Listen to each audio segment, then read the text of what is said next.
آج میرا رب اس قدر غصے میں ہے کہ اس سے پہلے کبھی ہوا نہ آئندہ ہوگا۔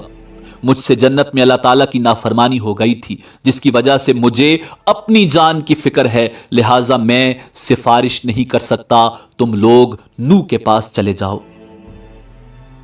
لوگ حضرت نوح علیہ السلام کی خدمت میں حاضر ہوں گے اور اپنا مدعا بیان کریں گے۔ حضرت نوح علیہ السلام بھی یہی کہیں گے کہ آج میرا رب اتنے غصے میں ہے کہ اس سے پہلے کبھی اتنا غصے میں نہیں تھا اور نہ اس کے بعد آئے گا۔ میں نے دنیا میں اپنی قوم کے لیے بد دعا کی تھی، جس کے نتیجے میں وہ ہلاک ہو گئی۔ آج مجھے اپنی جان کی فکر ہے، میں سفارش نہیں کر سکتا، تم لوگ ابراہیم خلیل اللہ علیہ السلام کے پاس چلے جاؤ، وہ سفارش کریں گے۔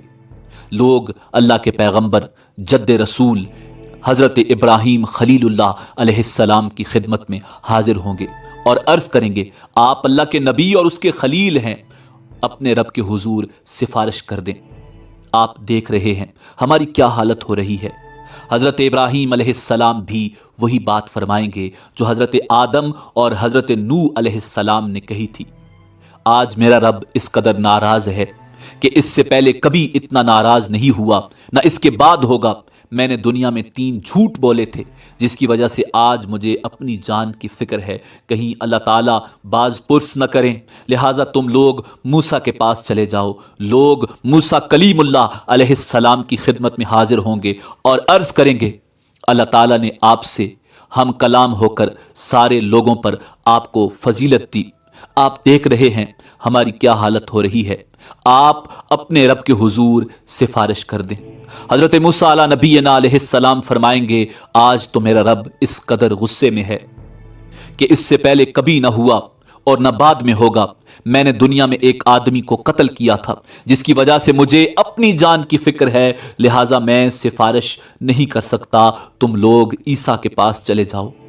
لوگ اللہ کے پیغمبر حضرت عیسیٰ روح اللہ علیہ السلام کی خدمت میں حاضر ہوں گے اور عرض کریں گے، آپ اللہ کے رسول ہیں اور اس کا فرمان ہے کہ اللہ کی روح ہیں۔ آپ دیکھ رہے ہیں ہماری کیا حالت ہو رہی ہے، اپنے رب سے ہمارے لیے سفارش کر دیں۔ حضرت عیسیٰ روح اللہ علیہ السلام بھی وہی جواب دیں گے کہ آج میرا رب اس قدر غصے میں ہے کہ اس سے پہلے کبھی نہ ہوا اور نہ آئندہ ہوگا۔ تم لوگ محمد ابن عبداللہ علیہ تحیت و ثنا کی خدمت میں حاضر ہو جاؤ، وہ تمہاری سفارش کریں گے۔ لوگ سید الانبیاء رحمت للعالمین شفیع المسلمین کی خدمت میں حاضر ہوں گے اور عرض کریں گے، آپ اللہ کے رسول اور خاتم الانبیاء ہیں، اللہ نے آپ کے اگلے پچھلے سارے گناہ معاف فرما دیے ہیں۔ آپ دیکھ رہے ہیں ہماری کیا حالت ہو رہی ہے، اپنے رب کے حضور سفارش کر دیجئے کہ وہ ہمارے حساب کتاب کا آغاز فرمائے۔ رسول رحمت صلی اللہ علیہ وآلہ وسلم فرمائیں گے، ہاں آج کے روز سفارش کے لائق میں ہی ہوں۔ چنانچہ آپ صلی اللہ علیہ وآلہ وسلم کو میدان حشر سے شفاعت کے بلند ترین مقام محمود پر پہنچا دیا جائے گا، جو جنت میں عرش الہی کے نیچے ہوگا۔ وہاں پہنچ کر آپ صلی اللہ علیہ وآلہ وسلم اپنے رب کے حضور سجدہ میں گر پڑیں گے اور اللہ تعالیٰ کی حمد و ثنا بیان کریں گے۔ پھر جب اللہ تعالیٰ کا غصہ کم ہوگا تو خالق کائنات ارشاد فرمائے گا، اے محمد سر اٹھاؤ اور سوال کرو دیے جاؤ گے، سفارش کرو قبول کی جائے گی۔ یہی شفاعت کبریٰ ہوگی۔ شفاعت کبریٰ کی منظوری کے بعد رسول اکرم صلی اللہ علیہ وآلہ وسلم مقام محمود سے میدان حشر میں واپس تشریف لائیں گے۔ اس کے بعد حق تعالی فرشتوں کی میت میں میدان حشر میں نزول اجلال فرمائیں گے۔ فرشتے زمین کے دور و نزدیک کناروں پر صف بستہ کھڑے ہوں گے۔ 8 فرشتوں نے اللہ تعالیٰ کا عرش تھام رکھا ہوگا۔ عدالت الہی قائم ہو جائے گی۔ ملائکہ، انبیاء، اولیاء اور صلحاء کو بطور گواہ طلب کر لیا جائے گا۔ فرشتوں کو حکم ہوگا کہ وہ لوگوں میں ان کے نامہ اعمال تقسیم کر دیں۔ اہل ایمان کو سامنے سے اور دائیں ہاتھ میں نامہ اعمال دیا جائے گا اور کفار و مشرکین کو پشت کی طرف سے بائیں ہاتھ میں نامہ اعمال دیا جائے گا۔ نامہ اعمال پر نظر ڈالتے ہی ہر آدمی کے سامنے اس کی ساری زندگی پیش ہو جائے گی۔ بھولے بسرے